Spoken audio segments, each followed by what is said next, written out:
First of all, let me start by saying congratulations on the movie. It is so well done.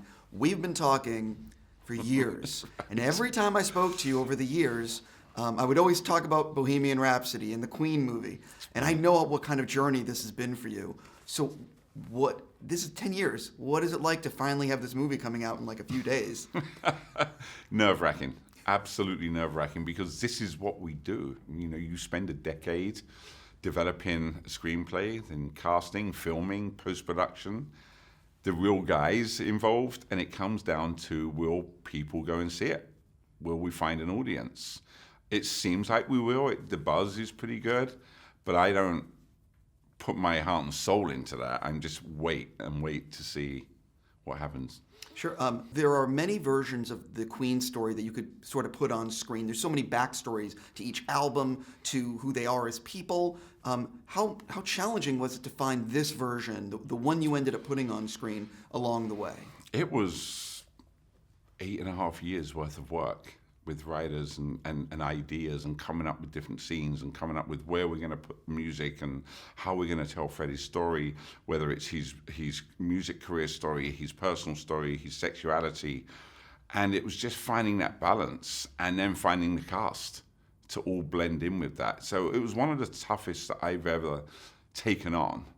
And when you've got Brian May and Roger Taylor and Miami Beach, which I'm going to call him now because most people will know what that means soon, I Sure. hope. You know, kind of in one way helping you, in another way saying, well, it wasn't quite like that. You know, you have to balance all that. And then you got a studio's voice come in later on and say, well, you should do this and do that. It was extremely difficult. But I think we got it right. I'm not sure. Yeah, no, so. The film is really, really well done. I'm curious, how close did you come to making another version of the Queen story with maybe a different filmmaker? Or because I know Sasha was involved for a little bit, and there's been rumors of all these other people. Did any ever come close to going? No. Well, there was one version we hadn't cast yet, but in fact it was Dexter. Dexter and I were like in early days of prepping the film around 5 years ago. But I woke up one morning, reread the script, and said, you know what? This isn't ready yet. This is a mistake. And there were things that I just wasn't comfortable with in the story. And so for me, you get one shot at this. You better get it right. And I remember just walking in one day and just shutting the movie down and saying, I'm not comfortable with the storytelling. So we're just going to move on. And a lot of people got very upset, and a lot of press were talking about Dexter and I not getting along, and I fired him. I didn't fire him. It was about I wasn't happy with the script. And I promised Brian May and Roger Taylor, Jim Beach, that until I'm really satisfied with it, I'm not going to make this film. And I feel as a producer, when you take on real people's life stories, I feel that burden. And so I wanted to get it right. And I remember the first screening of this version, or the only version actually, with Brian and Roger, I just watched Brian May watch the film. I didn't take my eyes off of him. And it was the most nerve-wracking experience I'd ever gone through on a Sunday morning, not far from here. And he got up afterwards and he was in tears and he said, I absolutely love it. And I actually felt my job was done. Sure. This is one of those rare movies that if you had said to me you can see a 5-hour version, I would have said yes, please. So because I absolutely would see a longer version. How long, since you obviously were involved in the edit, how long was your first cut? Was there ever a version that was a lot longer than this? The first cut was a little bit longer. I wouldn't say a lot longer.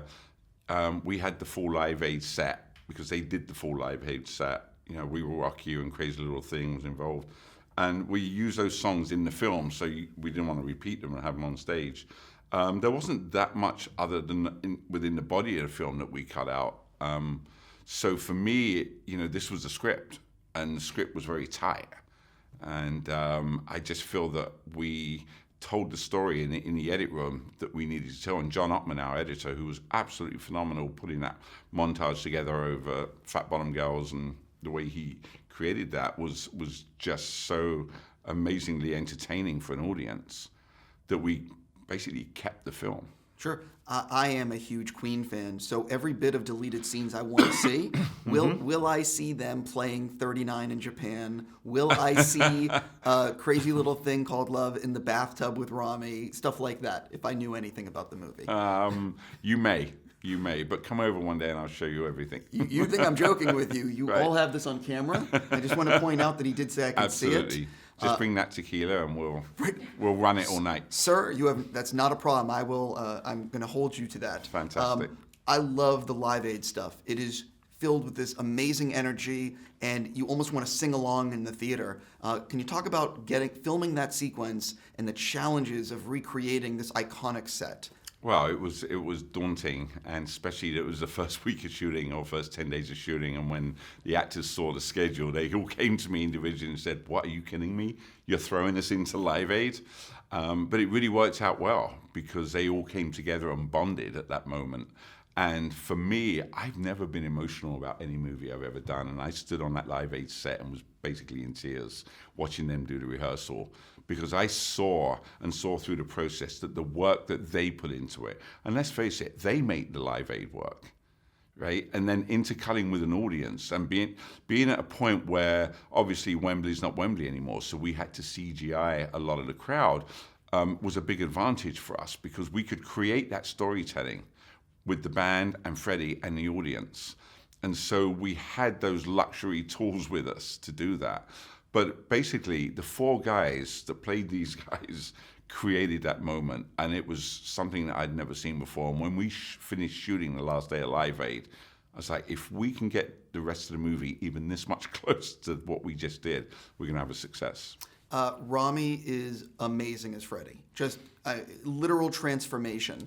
When did you first realize or first know he's going to nail this?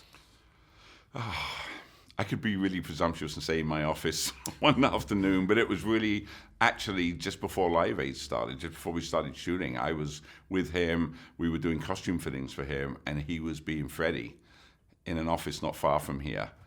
And I was videotaping him on my iPhone, just to kind of go back and watch later. And I was so confident that he was going to be Freddie after that, after seeing that. And the work that he put in was extraordinary, even behind the scenes. As a producer, you kind of ask the actors kind of like to get into their roles, build a chemistry, bond together, and have the actors become the roles that they're playing. And with him, I didn't have to say anything. He just did it. Sure. And you can see that on screen. And there was so much talk about other actors before and prior to, and different versions of the screenplays.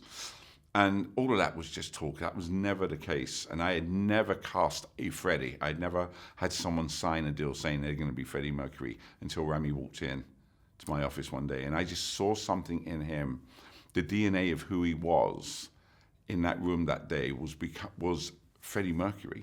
And I was so confident that I remember going out to the studio and saying, this is who's going to be Freddie Mercury. That's it.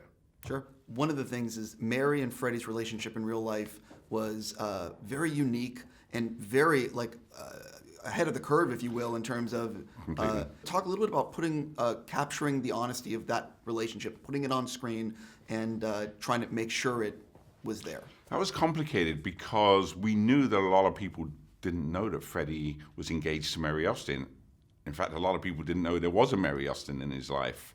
So it was very complicated to get that right. And I think Anthony McCartan and I just spent hours in a room discussing that relationship and discussing how it can affect a modern day audience. So it can't feel old fashioned. It had to feel modern day. And because Freddie was ahead of his time, and Mary was as well in a certain extent, if you look at the scene where he goes to Bieber and he's looking at clothes and he said, this is the women's section, then to me, that was the moment, the pivotal moment where she got who he was, and she saw that. And again, I think that plays into an audience of today's world rather than in the 1970s. Completely. I got to stop there. I mean it sincerely. You did a great job. Thank you so much. It's going to be a big hit. Thank you so much.